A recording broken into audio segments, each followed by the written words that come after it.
할렐루야. 오늘은 부활주일입니다. 우리 예수님께서 십자가의 고난을 받으시고 십자가에 죽으신 후 약속대로 사흘 후에 사망 권세를 깨치시고 부활하셨습니다. 사도 바울은 예수의 죽음에 대하여 이렇게 고백했습니다. 그리스도께서 십자가에 못 박히셨을 때에 나도 함께 십자가에 못 박혔나니 이제는 내가 사는 것이 아니요 내 안에 그리스도께서 사는 것이라. 십자가의 죽음에 대하여 이렇게 고백했던 사도 바울이 예수의 부활에 대해서 예수 그리스도께서 죽은 자 가운데서 살아나사 잠자는 자들의 첫 열매가 되셨도다 선포하면서 예수께서 부활하심으로 우리의 믿음이 더욱 확실해졌음을 고백하였습니다. 고린도전서 15장 21절 사망이 한 사람으로 말미암았으니 죽은 자의 부활도 한 사람으로 말미암는도다. 바로 이 한 사람이 예수 그리스도이십니다. 주님께서 우리를 위하여 십자가에 못 박혀 돌아가시고 3일 만에 부활하심으로 우리의 모든 죄와 허물을 사하셨으며 또 우리가 영생을 누리고 하나님 나라에 들어가는 확실한 소망 가운데 살게 되었습니다. 부활의 주님께서 다시 오실 때에 우리도 영광스럽고 신령한 몸으로 부활하게 되어지는 그 영광과 기쁨을 우리가 누리게 되었음을 우리가 주님께 감사하는 이 시간이 되기를 바랍니다. 사랑하는 여러분 코로나 팬데믹이라고 들어보셨을 것입니다. 약 한 달 전에 세계보건기구는 이 코로나 감염병에 대해서 이 감염병의 경보가 1단계에서부터 6단계까지가 있는데 그 중에 가장 높은 단계 6단계 수준의 경보인 코로나 팬데믹을 선언했습니다. 여러분, 이 팬데믹이라는 것은 그 세계적인 대유행을 말뜻합니다. 이 선언한 대로 이 코로나 감염이 이 중국과 이 주변 나라를 비롯해서 이제는 그 문제가 아니라 전 세계적으로 퍼져서 그 위기가 되었습니다. 여러분, 코로나 팬데믹의 가장 큰 위험은 이 감염병이 소리 없이 경고 없이 모든 국경을 초월해서 확산되는 가운데 여러분 어디서 어떻게 감염이 될지라도 전혀 이상이 없을 정도로 수많은 사람들이 위험에 처하고 죽음에 직면했다라는 것입니다. 제가 이런 말을 함으로 인해서 더 큰 불안을 조장한다라고 이야기할 수 있겠는데요. 여러분, 더 큰 문제는요, 아직 완전한 치료제가 없다라는 것입니다. 여러분, 그래서 우리는 항상 아직 우리가 예배가 정상화되지 않았다라고 생각하면서 이 전염병에, 이 감염병에 노출되기 쉬운 우리 취약한 우리 어르신들 또 영유아들을 보호하는데 우리가 최선을 다해야겠습니다. 그리고 우리 주변에 고통당하는 이웃들이 있다면 우리가 함께 기도해야겠습니다.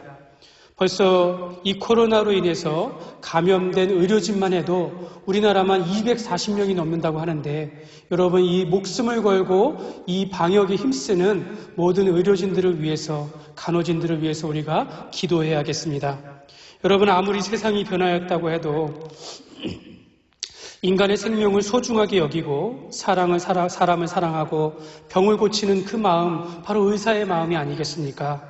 여러분, 그들의 수고로 인해서 우리가 이만큼 안전해질 수 있었다라는 것을 생각하면서 늘 감사해야겠습니다.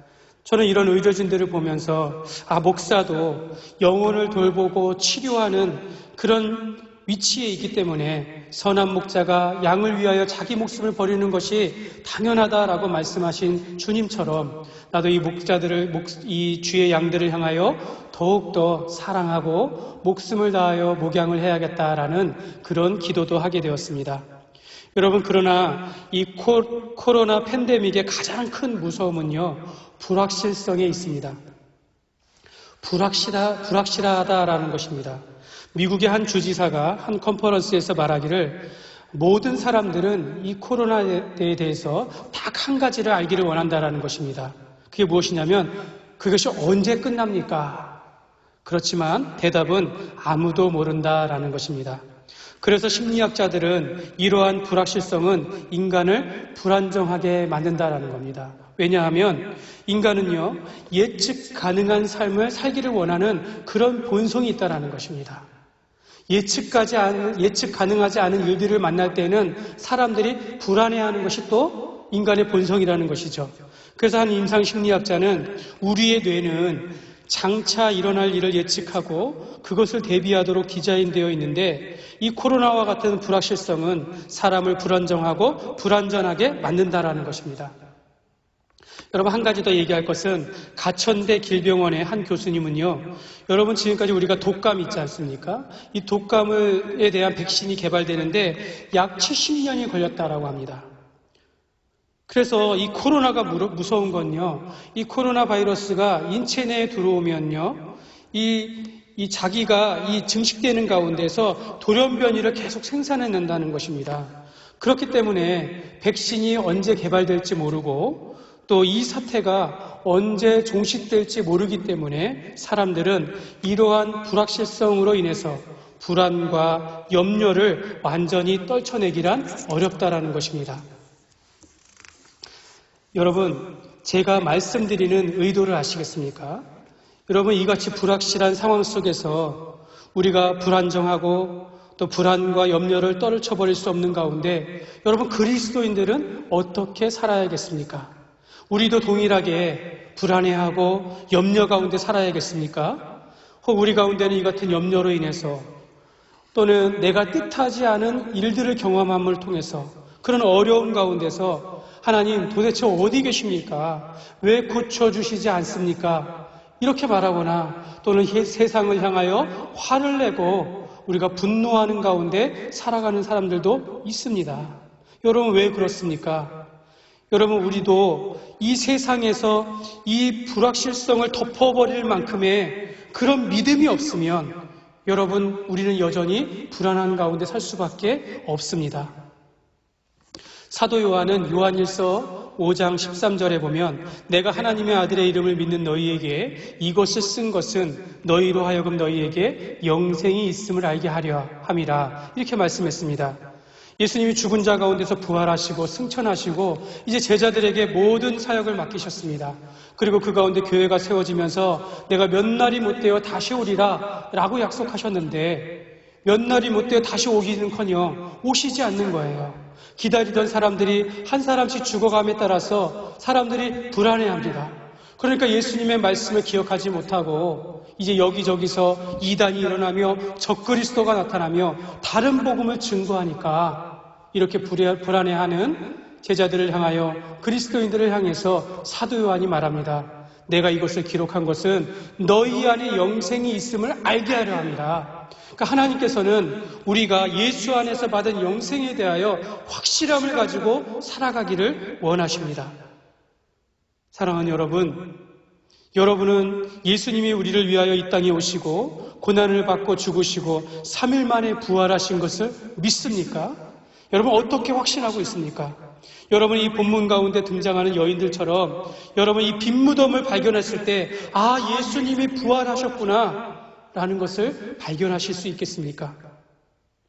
예수님이 부활하신 것을 확실하게 하는 것은 부활하신 예수님이 자기를 증거하셨기 때문입니다. 부활하신 예수님은 많은 사람들에게 자기를 나타내 보이셨습니다.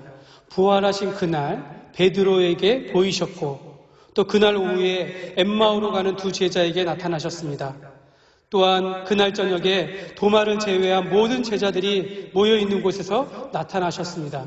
그로부터 일주일 후에 부활의 예수님은 도마를 포함한 모든 제자들에게 다시 나타나셨는데 그때 도마는 예수님께서 부활하신 것을 보고 더욱더 믿음의 확신을 갖게 되었습니다. 그리고 주님은 승천하시기 전 40일 동안 바로 갈릴리 해변에서 7 제자에게 나타나셨고 또 고린도전서 15장에 보면 사도 바울은 부활의 예수님께서 500여 형제들에게 일시에 보이셨다라고 말씀하고 그 후에 야고보와 그 후에 사도들에게 그리고 만삭되지 아니한 자기 사도 바울에게도 보이셨다라고 성경은 말씀하고 있습니다.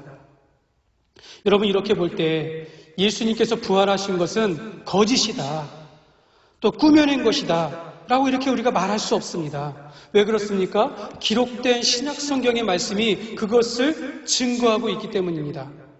우리가 역사적으로 오셨는가, 역사적으로 예수님께서 부활하신 것을 우리가 어떻게 믿는가 하는 것은요, 이 기록된 하나님의 말씀을 믿지 않는 사람들의 그 불신이며 그렇게 말하는 것입니다.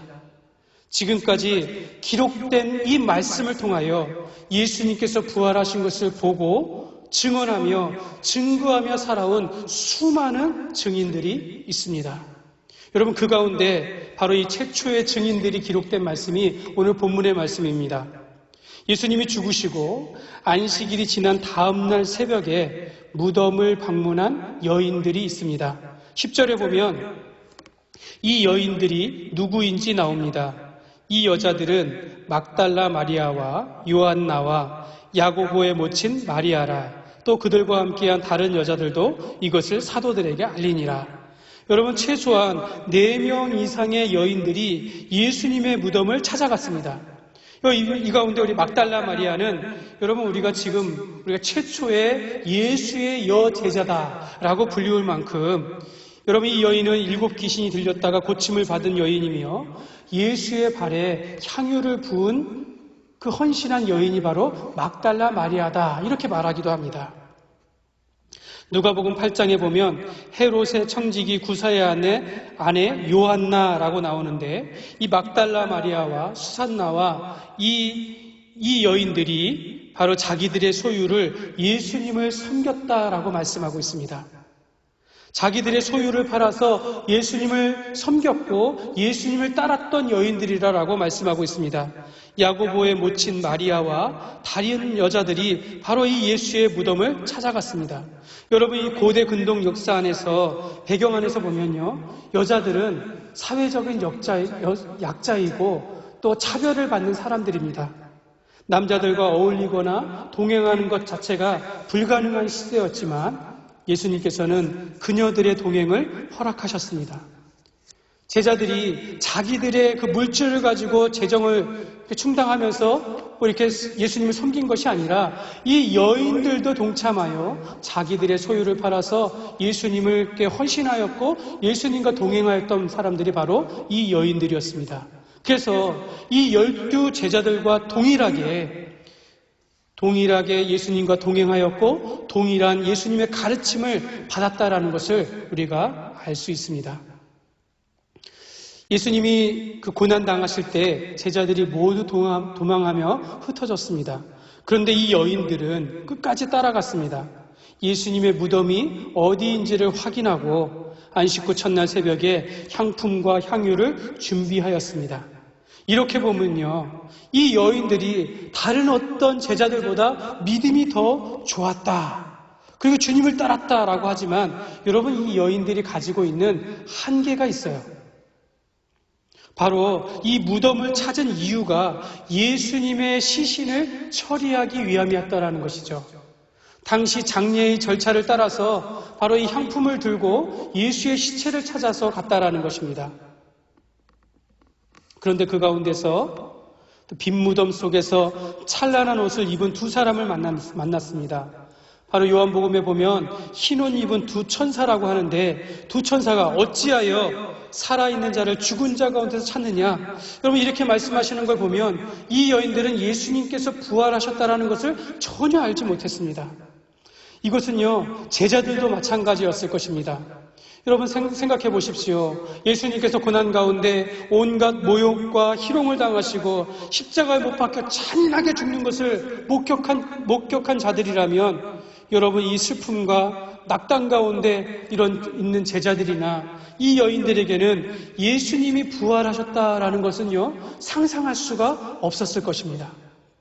여러분, 대부분의 사람들은요, 무덤을 보면 여러분, 그것이 빈 무덤이라고 하더라도 그곳에는 시체가 있어야 하는데 또 죽음이라는 단어를 생각하게 됩니다. 그 빈 무덤이 예수님이 부활하셨기 때문에 비어 있었다라고 생각하는 것은 사실은 불가능한 것입니다. 여러분, 우리의 인생의 끝이 죽음이라고 결론 짓고 무덤이라고 결론을 짓는 사람은요, 여러분, 그 인생을 우리가 2 종류의 삶을 산다라고 할 수 있어요. 허무한 인생 또는 낭비하는 인생입니다. 여러분, 죽음을 향해 죽음밖에 없다라고 생각하는 인생, 바로 이 허무한 인생이라고 하는데 왜 그렇습니까? 그 인생의 참된 목적을 찾지 못하기 때문입니다. 이 땅에서 아무리 좋은 것을 누려도 그 끝은 죽음이다라는 결론을 생각하면 여러분 자기 인생의 공허함과 허무함을 가질 것입니다. 여러분 낭비하는 인생은 어떻습니까? 어차피 죽음으로 끝나는 인생, 내가 가지고 있는 거 다 누리면서 허랑방탕하게 살아보자, 마음껏 누려보자, 그러면서 죽으면서 끝나는 것입니다. 여러분 허무한 인생이나 낭비하는 인생이나 다 불쌍한 인생입니다. 만약 여러분 이들에게 죽음이 끝이 아니고 그 이후에 영원한 삶이 존재한다는 것을 그들에게 증거할 수만 있다면 예수님께서 부활하심으로 말미암아 예수를 믿는 자에게는 우리에게 부활의 소망이 있음을 그들에게 전하기만 한다면 여러분 그들의 인생을 바뀔 수 있다는 것입니다. 오늘 본문은 그것을 보여줍니다. 이 여인들이 천사들이 예수께서 살아나셨다는 것을 듣고 증거하는, 그러니까 죽음으로 끝나는 것이 아니라 예수님께서 이 죽은 자 가운데서 부활하셨기 때문에 이 무덤이 비어있다라는 것을 이 여인들이 갖고 이 믿음 안에서 이 믿음을 가지고 증거하는 것이 바로 이 여인들로부터 시작되었다는 것을 우리가 알게 될 때 여러분 이것을 할 수 있게 되었던 여인들의 결정적인 두 가지 특징이 있습니다. 오늘 누가는 이것을 매우 세밀하게 또 매우 의도적으로 믿음 안에서 기록하였다라고 저는 생각을 하고 있습니다. 여러분들도 한번 생각해 보시기 바랍니다. 첫째는 이 여인들은요, 영적인 관심과 기대가 있었습니다. 이 여인들은 비록 예수의 시체를 찾아왔지만 그들 안에는 영적인 관심과 기대가 있었습니다. 여러분 영적인 기대라는 것은요, 오늘날 이 불확실한 상황 속에서 꼭 필요한 자세입니다. 여러분 2절에 보면 돌이 무덤에서 굴려 옮겨진 것을 보고 할 때 이 보다라는 동사와 3절에 들어가니 주 예수의 시체가 보이지 아니하더라, 이 보이지 아니하더라라의 원형 보다, 이 원어가 바로 유리스코인데 이 뜻이 바로 발견하다라는 겁니다. 여러분 보다라는 것과 다르게 발견하다라는 것은요, 이 유리스코는요, 여러분 우리가 일반적으로 발생 가능한 것, 그냥 눈에 보이는 것을 보다라는 뜻이 아니라 여러분 신약에서 이 유리스코가 사용될 때는요, 상식적으로 일어날 수 없는 것, 새로운 것을 보게 될 때 유리스코, 발견하다라고 사용합니다. 예를 들면 여러분 첫 번째로 기적을 보았을 때 유리스코를 사용합니다. 마가복음 7장 30절에 보면 여자가 집에 돌아가 본즉 아이가 침상에 누웠고 귀신이 나갔더라. 여기서 이 본즉 이것이 발견하다라는 뜻입니다. 여기서 이 여인은요, 수로보니게의 여인으로 자기의 딸이 귀신이 들렸어요. 근데 예수의 소문을 듣고 예수의 발 앞에 엎드려서 예수님, 내 딸의 귀신을 쫓아내 주십시오. 그렇게 말할 때 예수님이 이렇게 말합니다. 자녀의 떡을 취하여 개들에게 던짐이 마땅치 아니하니라. 예수님께서 이 여인을 땡땡, 괴 취급을 한 거예요. 짐승 취급을 했습니다. 근데 이 여인은요, 그런 마을에 상실한 그 마음이 상하지 아니하고 오히려 주님 옳습니다. 그러나 개들도 아이들이 먹던 부스러기를 먹나이다. 그러니 좀 고쳐주십시오. 이렇게 간절히 고백하는 거예요. 그때 예수님께서는 이 여인의 믿음을 보시고 돌아가라. 너희 아이가 고침을 받았다라고 말씀했습니다. 그래서 돌아가 본즉 이 아이가 나음을 입은 것을 그때 발견하였다라고 그렇게 말씀하고 있습니다. 또 두 번째는 이 유리스코가 기도가 응답받았을 때 사용됩니다. 마태복음 7장 7절에 보면 구하라 그러면 주실 것이요 찾으라 그리하면 찾아낼 것이요 문을 두드리라 그리하면 너희에게 열릴 것이니 여기에서 너희가 찾으라 그러면 찾아낼 것이요 찾아내다 이것이 바로 발견하다라는 뜻입니다. 여러분 우리가 하나님 앞에 물질을 위해서 기도하고 건강을 위해서 기도하고 또 우리가 성공을 위해서 기도하지만 또 때로는 우리가 눈에 보이지 않는 것을 구합니다. 그때 하나님께서 응답하셨을 때 그것을 발견하다. 그것이 바로 유리스코입니다. 여러분, 우리가 기도할 때 하나님의 응답은 믿음의 눈으로 발견하는 것임을 우리가 기억하시기를 바랍니다. 셋째로 유리스코는 이 발견하다의 뜻은 하나님과의 만남을 발견하는 것입니다.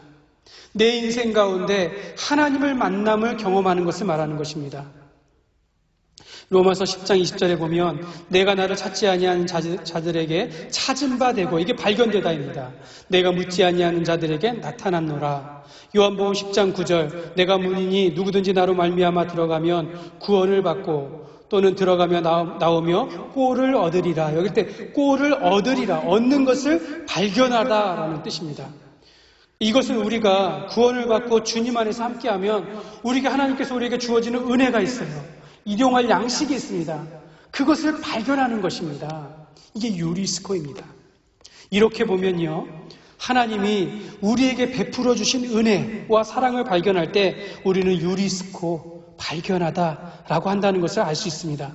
여러분, 우리가 일상의 작은 것이라도, 여러분, 우리가 그냥 지나칠 수 있는 것이라도 우리가 믿음의 눈을 열어서 영적인 관심을 가지고 바라볼 때에 하나님께서 역사하시고 하나님께서 일하시고 하나님께서 우리에게 응답하시는 것을 보게 될 때 우리는 발견하다라는 것입니다.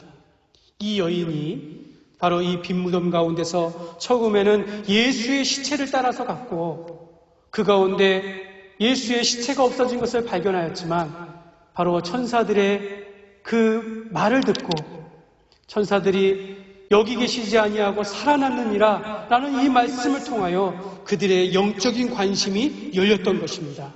그래서 부활의 증인이 되었습니다.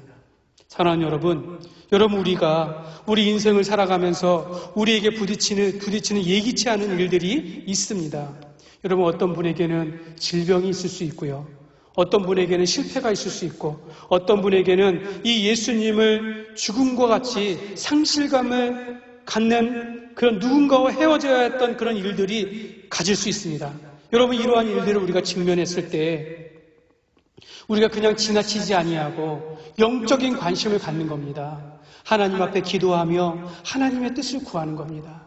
그러면 하나님께서 그 가운데 길을 열어주시고 그 가운데 은혜를 주십니다. 여러분, 우리 주위에 이러한 일들 가운데 직면해 있을 때 이 불확실한 가운데서 불안과 염려와 상실감에 있는 사람들에게 그들에게 영적인 관심을 불러일으킬 수 있는 그러한 사람들이 되었으면 좋겠습니다. 이 공허함과 허무함을 가지고 살아가는 사람들에게 하나님의 뜻을 전해줄 수 있도록 예수님께서 부활하심으로 말미암아 그 안에 생명이 있습니다. 예수 안에 있으면 하나님의 은혜가 있습니다. 다시 살 수 있습니다. 이런 고백을 증거하는 저와 여러분들이 되시기를 주님의 이름으로 축원합니다. 두 번째로 이 여인들의 가진 특별한 것은요, 그들이 전하는 부활의 증거가 말씀을 통해서 시작되었다라는 것입니다. 여러분, 이 여인들은요, 부활하신 예수님을 만난 것이 아닙니다. 물론 막달라 마리아는 후에 부활하신 예수님이 나타났다고 얘기하는데 이 무덤 안에서 받은 증언을 통해서 그러니까 이 천사들이 6절과 7절, 8절 한번 보십시오. 여기 계시지 않고 살아나셨느니라. 갈릴리에 계실 때에 너희에게 어떻게 말씀하셨는지를 기억하라. 이르시기를 인자가 죄인의 손에 넘겨져 십자가에 못 박히고 제3일에 살아나야 하리라 하셨느니라 한데 그들이 예수의 말씀을 기억하고 하면서 무덤에서 돌아가 사도들에게 알렸다라고 말씀하고 있습니다. 여러분, 이 여인들이요, 부활하신 예수님을 만났습니까? 아니에요. 이 흰옷 입은 두 천사가 이 두 사람이 들려준 것, 바로 과거에 하나님께서 예수님께서 너희에게 들려준 말씀을 기억하라. 너희에게 갈릴리에 계셨을 때 너희에게 말씀하신 것을 기억하라 하면서 인자가 죄인의 손에 넘겨져 십자가에 못 박히고 제3일에 살아나야 하리라, 이 말씀을 너희가 기억하라 하셨을 때 이 여인들이 그 말씀을 기억한 겁니다. 이 여인들이 이 부활의 소식을 증거한 것은요, 말씀을 통해서 증거하기 시작했다라는 것입니다. 여러분, 놀랍지 않습니까? 이 여인들은 빈 무덤에서 시체를 쫓다가 이제는 천사들이 들려준 부활의 소식을 듣고 이전에 하신 그 부활의 말씀을 기억하고 바로 무덤을 떠나게 되었습니다. 여인들이 말씀을 기억하고 변화를 받았습니다. 그 말씀을 기억하면서부터 그 말씀이 능력이 되어서 그것이 그들을 변화시키고 그들이 이 부활의 소식을 증거하는 증인의 삶을 살게 되었습니다. 여러분, 예수님을 만나는 것은요, 우리가 눈으로 보고 손으로 만지는 것과 같은 경험이 전부가 아닙니다. 그래서 예수님께서 말씀하셨잖아요. 부활하신 예수님께서 너희가 나를 본고로 믿느냐, 보지 못하고 믿는 자들은 복되도다, 이렇게 말씀하셨습니다. 여러분, 성령님께서 우리 마음 가운데 역사하사 요한복음 14장 26절에 보면 보혜사 곧 아버지께서 내 이름으로 보내실 성령 그가 너희에게 모든 것을 가르치고 내가 너희에게 말한 모든 것을 생각나게 하리라. 여러분, 우리가 읽으면서, 여러분, 또는 우리가 기억하면서, 또는 우리가 암송하며 고백하는 그 말씀들, 그것이 우리 안에서 능력이 되어서 사람을 변화시키게 됩니다. 사랑하는 여러분, 우리에게 말씀을 쫓음으로 그 말씀으로 인한 능력이 나타나기를 축복합니다. 아직도 수많은 그리스도인들이 예수님이 부활하셨다라는 증거를 찾습니다. 그러나 서두에 말씀드린 것 같이 오늘 이 신약 성경이 그 부활의 증거의 기록입니다. 예수님이 자기를 찾는 자들에게 자기를 나타나셨다라고 기록하고 있습니다. 오늘 우리가 보지 않고도 부활하신 예수님을 믿는 것은요, 우리가 그 당시에 존재했기 때문도 아니고 기록된 하나님의 말씀을 성령 안에서 우리에게 조명하사, 여러분, 그것이 체험이든지요, 또는 오늘 목사님의 말씀을 통해서라든지 어떤 집회에서든지 살아계신 주님을 발견하게 되므로 우리가 지금도 소리 높여서 주님께서 부활하셨습니다, 주님께서 죽은 자 가운데서 살아나셨습니다, 우리가 이렇게 고백하게 되어지며 찬양하며 우리가 살아가게 되었음을 여러분 꼭 믿음으로 고백하시기를 주님의 이름으로 축원합니다. 말씀을 맺겠습니다. 여러분, 이 오늘 말씀을 기록한 누가는 사실 빈무덤에서의 예수의 시체에 초점을 맞추지 않았습니다. 이미 제자 누가는 빈무덤이라도 그것이 주 예수가 계신 곳, 그 예수의 시체라 하지 아니하고 주 예수의 시체라고 해서 예수님이 주님이심을 이미 고백하고 있습니다. 그러니까요, 누가는 이 여인들이 빈무덤을 방문한 것을 기록하면서도요, 이 빈무덤이 이미 살아계신 주님의 증거임을 고백하고 있습니다. 여러분, 우리나라 가수 중에 자두라는 가수가 있습니다. 이 자두, 과일 이름이 아니에요. 과일 이름이긴 한데 가수의 이름입니다. 근데 이 자두는 지금 목회자의 아내가 되었습니다. 그분이 간증하는 내용을 제가 보았는데요.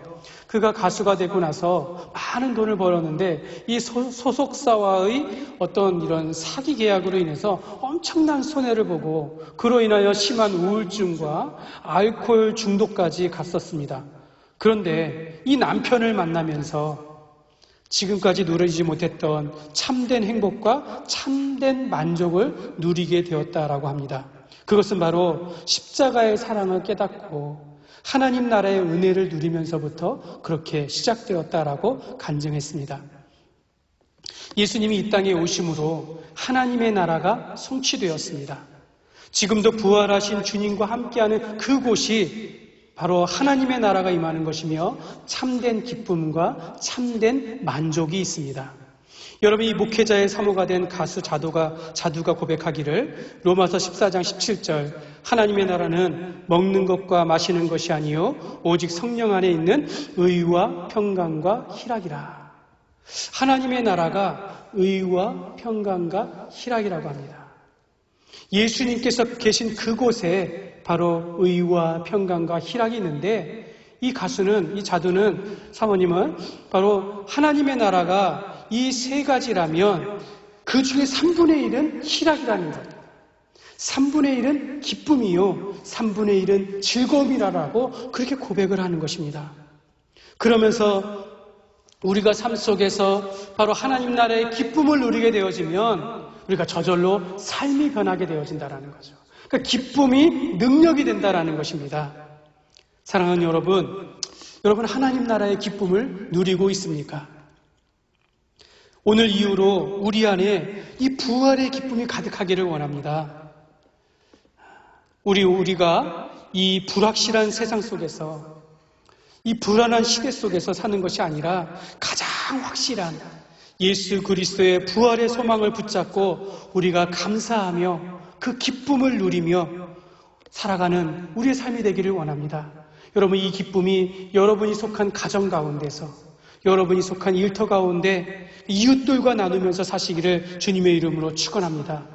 우리가 이 빈 무덤이 이제는 죽음의 상징이 아니라 우리에게는 주 예수의 부활이요, 또 주 예수의 부활의 소식을 전할 때마다 허무한 인생 속에서 지금도 방황하는 인생들이 하나님께로 돌아오게 되는 놀라운 역사가 있음을 기억하고, 오늘도 우리가 빈 무덤 가운데 예수의 시체를 따라가는 것이 아니라, 죽음이 마지막이 아니라 우리가 빈 무덤 가운데서도 하나님의 말씀을 기억함으로 우리가 영적인 관심 가운데 살아계신 주님을 증거하는 그런 부활의 증인의 삶을 살기를 주님의 이름으로 축원합니다.